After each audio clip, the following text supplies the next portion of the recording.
우리 한 절씩 교독하겠습니다. 아리마대 사람 요셉은 예수의 제자이나 유대인이 두려워 그것을 숨기더니 이 일 후에 빌라도에게 예수의 시체를 가져가기를 구하매 빌라도가 허락하는지라. 이에 가서 예수의 시체를 가져가니라.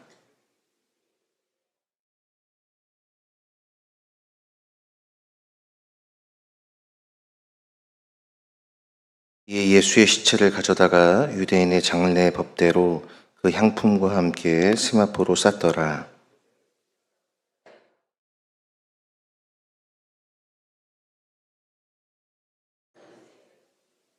함께 읽겠습니다. 이날은 유대인의 준비되어 또 무덤이 가까운 곳으로 예수를 거기 두니라. 아멘. 할렐루야. 예배의 자리에 나오신 모든 성도님들 환영하고 축복합니다. 우리 앞뒤 좌우에 계신 분들과 함께 인사를 나누겠습니다. 마음과 생각을 잘 지킵시다. 이렇게 인사를 나눌까요?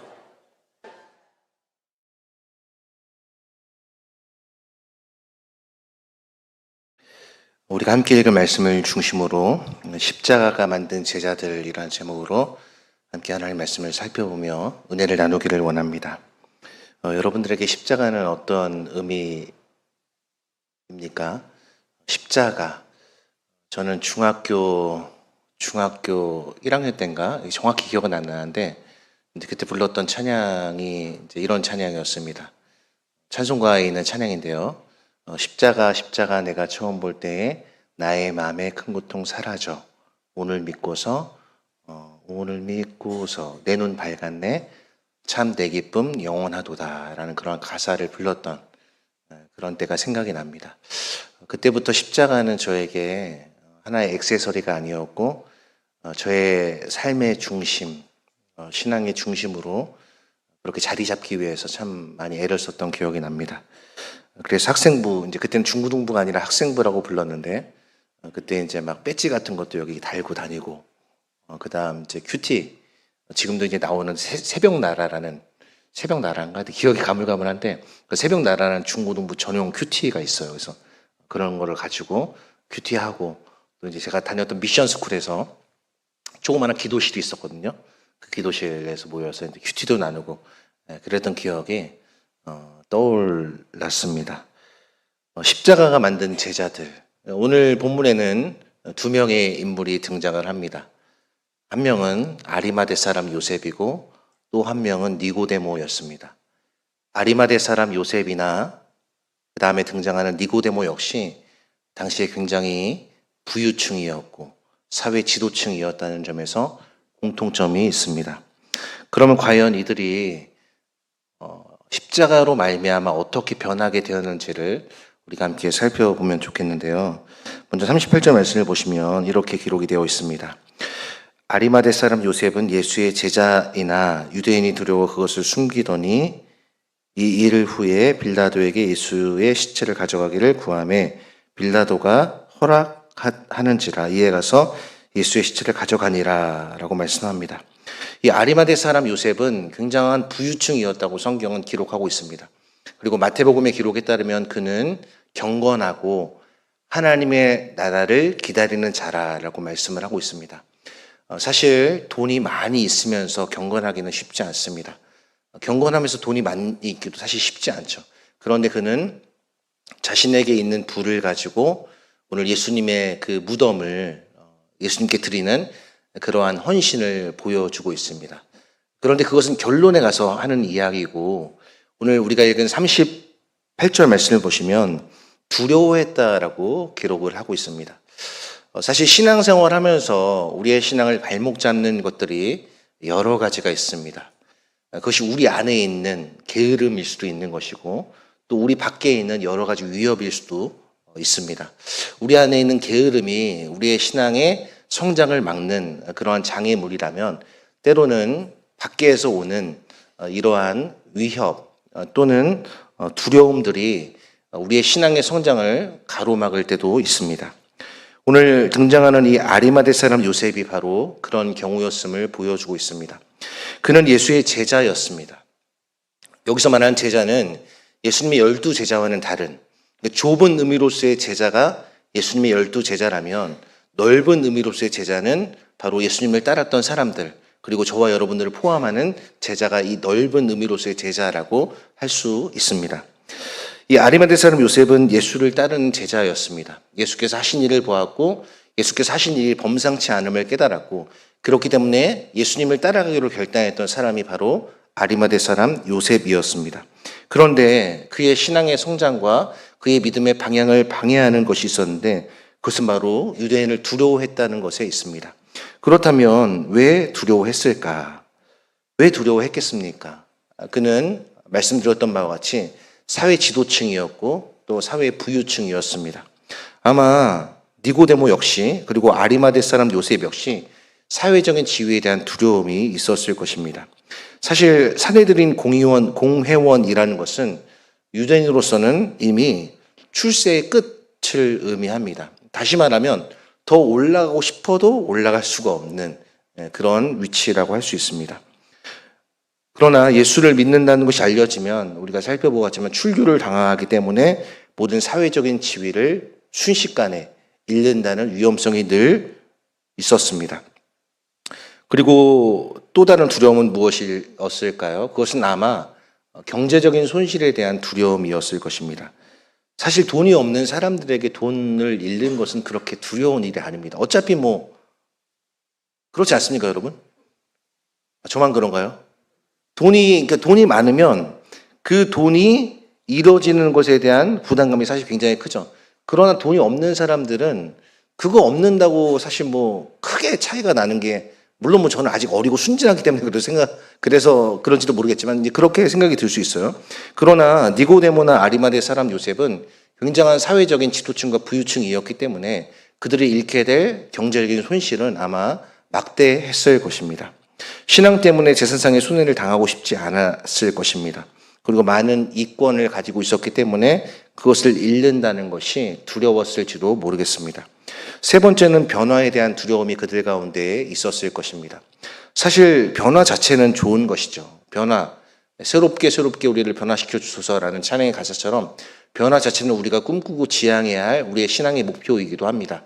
그러나 여기서 말하고 있는 변화는 예수님을 공개적으로 따른다는 것은 그들의 삶의 가치관이 완전히 180도 바뀌는 것이었기 때문에 이제는 그들이 가지고 있던 모든 어떤 사회의 권력, 그다음 물질 이런 것들을 다 뒤로 하고 이제 예수 그리스도를 따르는 그러한 삶, 내세 중심적으로의 삶, 예수님을 따르는 생명 중심으로의 삶, 예수님을 따라가는 영원한 삶으로의 이 정체성의 변화는 굉장히 그들에게 두려움을 안겨주었을 것입니다. 그래서 오늘 38절에서는 예수의 제자이나 유대인이 두려워 그것을 숨기더니라고 말씀하고 있습니다. 여러분들은 어떠십니까? 예를 들어 공공장소에서 우리들이 기도를 하는 것. 물론 이제 우리들이 큰 사람들이 많이 있는 그러한 식당에서 이렇게 대표적으로 기도하는 것은 사실 바람직하지 않은 경우도 있습니다. 우리가 이제 그건 신앙을 숨기는 것이 아니라 어떤 우리 사회 질서를 지키는 차원에서 우리가 생각을 해본다면 그럴 수 있죠. 그러나 다른 사람들의 시선이나 또는 다른 사람들의 판단이나 다른 사람들의 어떤 말에 구설수에 오를까봐 우리가 갖고 있는 신앙, 내가 믿고 있는 예수를 우리가 제대로 드러내지 못한다면 그것이 과연 정말 내가 하나님을 인정하고 하나님의 통치를 받고 있는가를 한번 생각해 볼 수 있어야 됩니다. 사실 직장에서, 학교에서, 우리의 일터에서 신앙을 드러내며 사는 것은 사실 쉬운 것이 아닙니다. 저 같은 경우는 직장생활다운 직장생활을 사실 해보지를 못했습니다. 제가 해본 유일한 직장생활 비슷한 것은 무엇이었냐면 군대였습니다. 군대도 이제 나름의 직장이지 않습니까? 예, 직업 군인들이 있는 그런 직장인데요. 거기서 이제 군생활을 하다 보면은 비리라고는 할 수 없지만 이렇게 좀 여러 가지 이렇게 좀 눈속임이나 이런 것들을 하라는 그런 압력이 들어올 때가 있어요. 그러면 그때 나이가 여러분 몇 살이었냐면은 23, 24, 25 이런 나이였습니다. 여러분 23, 25이 뭘 압니까? 물론 그때는 나름 이제 소위와 중이라는 계급장을 달고 있었지만 사실 지금 제가 그때 나이를 생각해 보니까 어린아이도 그런 어린아이가 없는 겁니다. 그때 이제 그런 막 압박이나 또 이제 여러 가지 이제 막 좀 부당하게 올라오는, 부당하게 느껴지는 그러한 일들을 제가 어떻게 했냐 이렇게 생각을 해보니까, 이건 안 됩니다. 이거는 제 신앙 양심상 할 수 없습니다. 물론 그렇게 제가 반응한 것도 있지만, 때로는 이게 이제 함께 일하는 그런 뭐 작전 과장님이나 이런 분들이 굉장히 무서운 분들이거든요. 또 제가 근무하는 대대 바로 옆에는 연대가 있었습니다. 연대. 연대는 그 더 이제 그 무공화나 이런 분들 있잖아요. 소령, 중령, 그런 분들이 계시기 때문에 사실 이제 바로 옆에 연대가 있고 대대가 있는데 서로 갈등이 굉장히 많이 있었기 때문에 거기서 참 믿음대로 이렇게 말씀대로 내가 믿고 있는 신앙대로 하는 것은 정말 쉽지가 않았었습니다. 그런데 만약에 제가 그때 제 믿음을 드러내고, 저는 목회자 후보생이기 때문에 저는 제가 믿고 있는 예수님께서 이걸 원하시지 않기 때문에 저는 이걸 하지 않겠습니다라고 거절을 했다면 아마 지금 제 삶은 어떻게 달라 있을지 모릅니다. 저는 지금 제 삶을 실패했다, 뭐 이렇게 말씀드리는 것이 아닙니다. 그때 만약에 제가 또 다른 선택을 했었더라면 지금 저의 삶이 어떻게 바뀌었을지를 모르겠다, 이제 그런 말씀을 드리는 것이죠. 사실 이렇게 직장에서, 학교에서, 일터에서 우리의 신앙을 이렇게 드러내는 것 사실 쉬운 것이 아닙니다. 현대의 숨겨진 제자들처럼, 아리마대 사람 요셉처럼, 그리고 니고데모처럼 우리가 그렇게 살아갈 때가 많이 있습니다. 그런데 이들의 모습이 시간이 지남에 따라서 점점 더 바뀌고 변화되어 있음을 오늘 성경은 보여주고 있습니다. 39절을 보시면 일찍이 예수께 밤에 찾아왔던 니고데모도 몰약과 침향 섞은 것을 100리트라쯤 가지고 온지라. 자, 아리마대 사람 요셉이 처음에는 유대인들을 두려워서 자기의 제자됨을 숨겼다라고 이야기를 하고 있는데, 자, 언제 이 아리마대 사람 요셉이 바뀌었습니까? 38절 보시면 이 일 후에. 이 일은 언제를 의미할까요? 예수님께서 십자가에서 죽임 당하신 것을 본 후에라고 이해할 수 있겠죠. 예수님이 십자가의 죽음을 겪었던 이 아리마대 사람 요셉은 갑자기 그의 믿음의 변화를 가져오게 됩니다. 그 변화는 무엇이냐면은 예수의 시체를 달라고 빌라도에게 찾아간 것이죠. 그래서 빌라도에게 예수의 시체를 가져가기를 구함에 빌라도가 허락하는지라 이에 가서 예수의 시체를 가져가니라. 사실 아리마대 사람 요셉이 성향이 어땠을 것 같습니까, 여러분? 아리마대 사람 요셉의 그 MBTI는 어땠을까요? 아마 그는 그 지도층이었고 부유층이었지만은 굉장히 소극적인 사람이었을 것입니다. 그리고 자신의 믿음을 유대인들을 두려워서 숨겼을 것을 보면은 그는 굉장히 내향적인 사람이었을 것임에 틀림없습니다. 그런데 그렇게 내향적이고 소극적이었던 사람, 아리마대 사람 요셉이 예수님의 십자가 사건을 겪고 나서 어떻게 변화됐냐면은 빌라도를 찾아갑니다. 사실 그렇게 빌라도를 찾아간다는 것은 자신의 사회적 경제적인 위치에 대한 과감한 포기를 의미하는 것이죠. 마가복음은 뭐라고 이야기를 하냐면은 당돌하게 찾아갔다라고 이야기를 합니다. 당돌하게. 여기서 말하는 당돌하게는 뭐냐면은 용감하게, 내가 이제는 머릿속에만 갖고 있는 것이 아니라 머릿속에 생각하는 것을 내가 이제 액션을 취하겠다, 행동으로 옮기겠다라는 것을 이야기를 하고 있는 것이죠. 그동안은 머릿속에만 맴돌던 믿음을 이제는 행동력 있는 믿음으로 보여준 아리마대 사람 요셉의 변화의 능력을 보여줍니다. 또 니고데모도 등장합니다. 이 니고데모는 오늘 본문에 이제 등장하는 것까지 총 3번 등장을 하는데요. 처음에는 요한복음 3장에 등장을 하죠. 니고데모가 밤중에 찾아와서 어떻게 말을 합니까? 예수님, 내가 어떻게 하면 거듭날 수 있겠습니까? 어떻게 하면 내가 하나님 나라에 들어갈 수 있겠습니까? 네가 거듭나야겠다라고 예수님 말씀하시죠.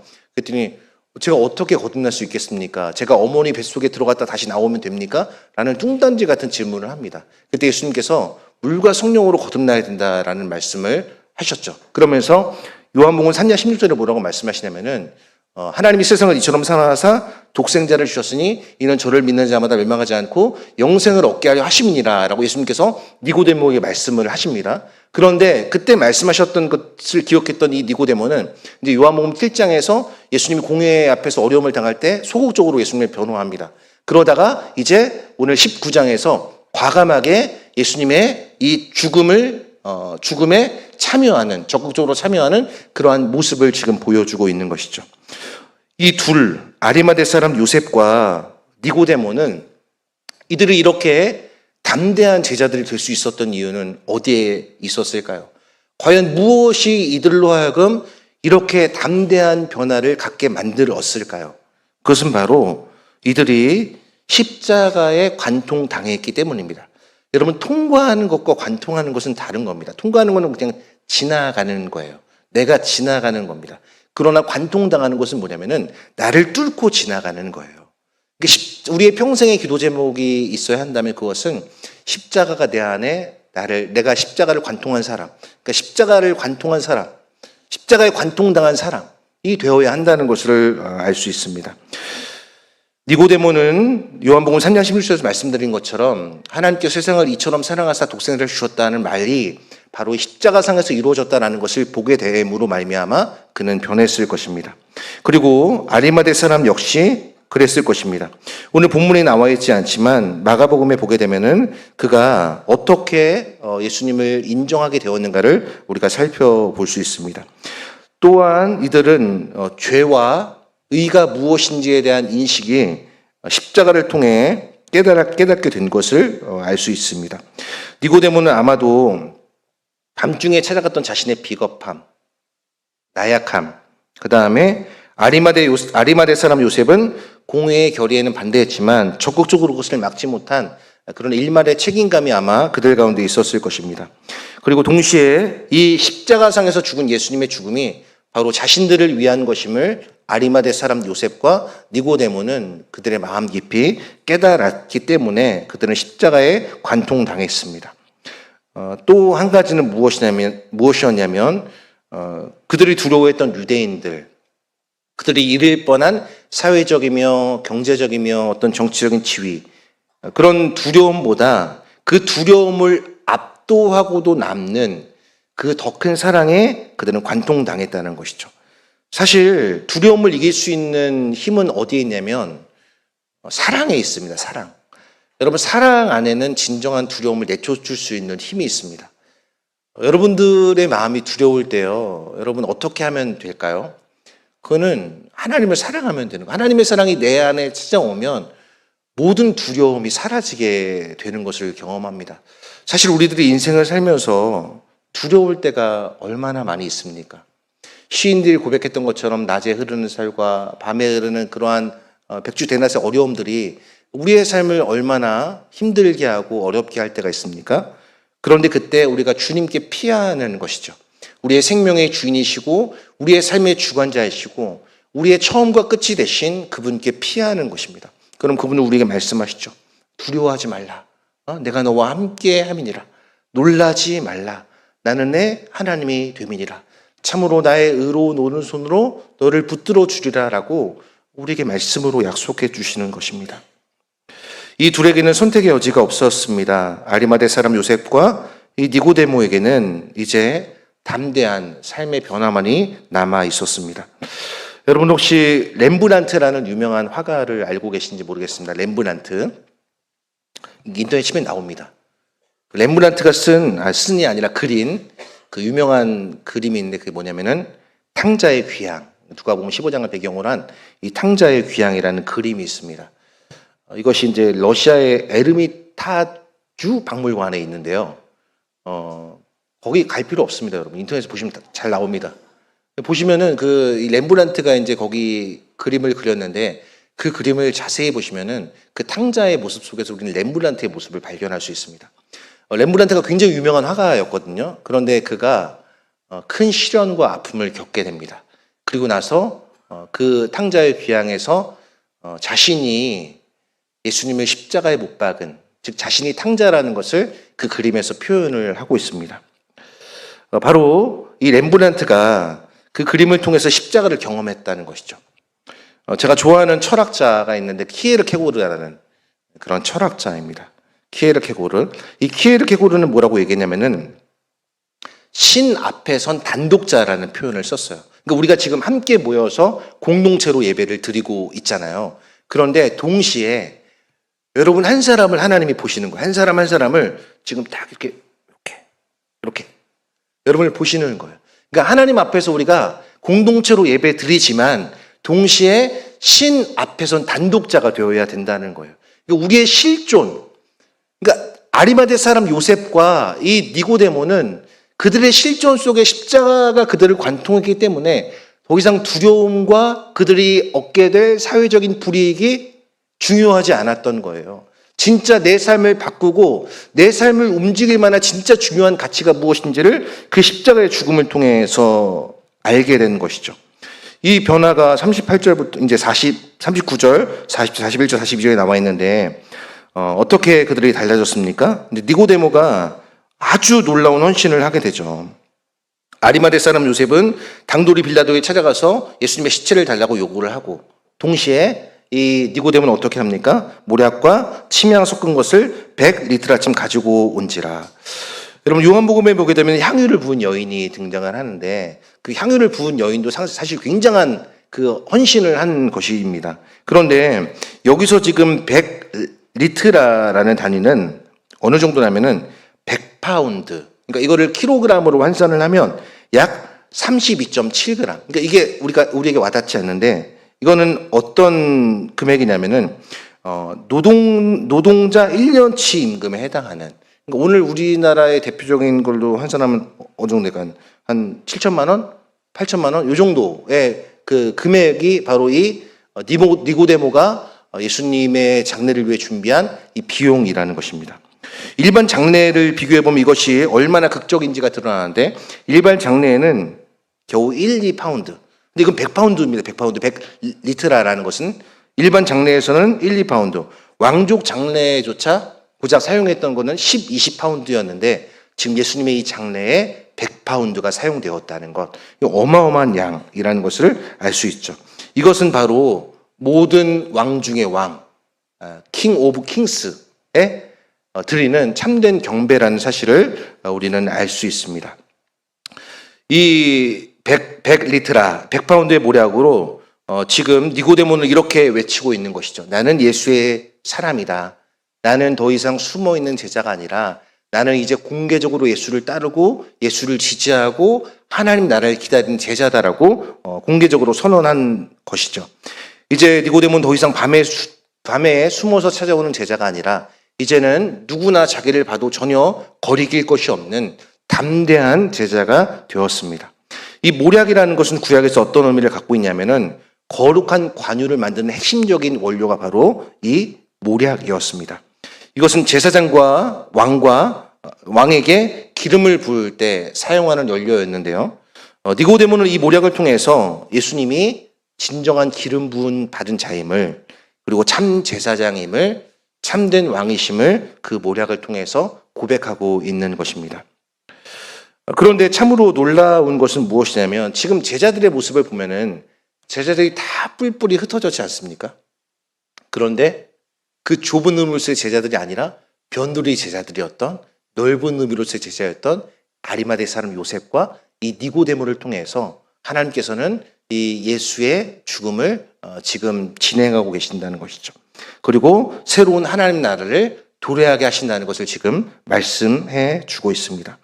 그렇다면 우리들은 오늘 말씀을 들으면서 오늘 말씀의 핵심은 이제 십자가에 관통당하는 것인데요. 관통당한다. 화살이 내 몸을 뚫고 관통당한다. 그럴 때 쓰는 표현이지 않습니까? 총알이 관통했다. 나를 관통했다. 그러니까 여러분 정말 우리가 십자가에 관통당하려면 어떻게 해야 될까? 그러니까 내가 십자가를 관통하는 것이 아닙니다. 십자가가 주체가 되어서 객체인 나를 관통하는 것을 말하는 거예요. 그러려면 어떻게 해야 될까? 그래서 우리가 나를 부인해야 됩니다. 사실 신앙생활에서 제일 어려운 게 무엇이냐면 나를 부인하는 거죠. 나는 정말 아무것도 아닙니다. 나는 정말 아주 그 사도 바울이 고백한 것처럼 나는 정말 지극히 작은 자 중에 더 작은 자입니다. 내가 한 모든 수고는 내가 한 것이 아니라 나와 함께 하신 하나님의 은혜입니다. 이런 고백을 할 수 있어야 되는 것입니다. 그럴 때 우리는 십자가 관통을 위한 방법들을 수행해 나갈 수 있는 것입니다. 또 어떻게 할 수 있을까요? 십자가 앞에서 나는 항복하는 거죠. 나는 이제 내 삶의 주인이 아닙니다. 힘을 빼는 거죠. 사실 여러분 운동할 때 제일 어려운 것이 무엇인지 아십니까?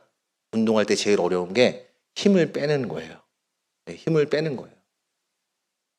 군대에서도 여러분 그렇지 않습니까? 군대에서 훈련소 들어가면은 오늘도 우리 정재현 청년이 이제 군입대를 위해 축복기도를 받았는데 여러분 군대 가면 제일 먼저 뭐 하는지 아세요? 옷을 갈아입힙니다. 옷을 갈아입혀서 이제 처음에 군대 가면 완전 어리버리해요. 사회에서 뭐 뭘 했든 상관없습니다. 군대 가면은 완전 어리버리합니다. 예. 세상에 그런 멀쩡했는데 군복만 입혀놓으면 그래요. 그래서 이제 막 좌양좌 우양우 막 걸어가는 것도 평상시에 사회에서는 또박또박 잘 걸어가는데 너무 긴장하니까 요게 같이 나가요, 발이랑. 예. 그런 경우가 있는데 이제 사회물을 완전히 빼는 거죠. 그래서 어떻게 합니까? 막 요즘에도 그렇게 하는지는 제가 모르겠어요. 저는 이제 군대를 한 번만 갔다 왔기 때문에. 자, 그런데 막 앞으로 취침, 뒤로 취침, 자, 저희 찍고 와 이런 식으로 막 하거든요. 완전히 정신을 쑥 빼놓는 거예요. 그래서 딴 생각하지 못하도록 그렇게 만드는 거예요. 그 신앙생활 할 때도 마찬가지죠. 십자가 앞에서 하나님 나는 아무것도 아닙니다. 하나님 나를 만나주지 않으시면 나는 정말 아무것도 아닙니다. 그런 고백이 우리에게 필요한 것이죠. 뿐만 아니라 갈라디아서 2장 20절에서 말씀한 것처럼 내가 그리스도와 함께 십자가에 못 박혔나니 이거는 과거 완료형입니다. 이제 나는 죽었다는 거예요. 나는 더 이상 없다는 거예요. 그런즉 이제 내가 사는 것이 아니요 내 안에 있는 그리스도께서 사신 것이라. 그러므로 내가 이제 육체 가운데 사는 것은 나를 사랑하사 나를 위하여 자기 자신을 버리신 하나님의 아들을 믿는 믿음 안에서 사는 것이라 라고 말씀하고 있는 것처럼 바로 그 삶이 십자가에 관통당한 자의 신앙의 고백이라고 할 수 있는 것입니다. 사랑하는 성도 여러분, 나는 어떤 제자입니까? 나는 공개적인 제자입니까? 아니면 숨겨진 제자입니까? 공개적인 제자도 제자고 숨겨진 제자도 제자일 것입니다. 그러나 주님은 우리에게 나를 믿는 신앙을 공개적으로 너희가 표현하지 않으면 나도 마지막 날에 내 아버지 앞에서 너를 부인할 것이다 라고 말씀을 하셨습니다.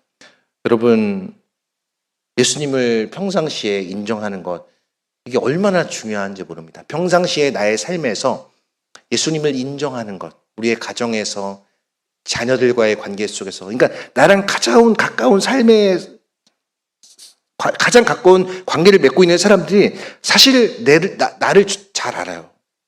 사실 여러분 저를 잘 모릅니다. 제가 얼마나 연약한 사람인지, 제가 얼마나 완악한 사람인지, 제가 얼마나 하나님 앞에서 똥꼬집을 부리는 사람인지 사실 여러분은 잘 모릅니다. 우리 식구들이 잘 알아요, 식구들이. 그래서 하나님 앞에 기도하는 거죠. 갈라디아서 2장 20절 말씀처럼 하나님 제발 저 좀 변화시켜 주세요. 오늘 우리가 주일 예배를 통해서 말씀을 들었지만 예수님께서 행하셨던 그 깊은 기도, 그 깊은 기도가 사실 우리에게 필요한 거죠. 그럴 때 우리가 십자가에 관통당하는 진짜 백이 신자, 진짜 백이 제자가 될 수 있는 것입니다. 사랑하는 성도 여러분, 말씀을 맺겠습니다. 하나님은 절대로 하나님의 일을 실패하지 않으십니다. 하나님은 좁은 우물에서 12제자가 다 도망가고 다 무너진 제자 공동체 속에서도 여전히 넓은 의미로서의 제자로 존재했던 아리마대 사람 요셉과 니고데모를 통해서 하나님 나라를 세워가시는 그러한 신실하신 모습을 보여주고 계십니다. 바라기는 저와 여러분들이 어떤 상황 속에서도 그리스도를 믿는 그 신앙을 우리가 숨기지 않고 드러내므로 십자가에 관통당한 삶을 살게 됨으로 말미암아 주님 앞에 섰을 때 우리 주님의 칭찬과 인정을 받는 우리 모든 신실한 주님의 성도님들 되시기를 주님의 이름으로 간절히 소망하고 축복합니다. 우리 시간 함께 말씀을 기억하고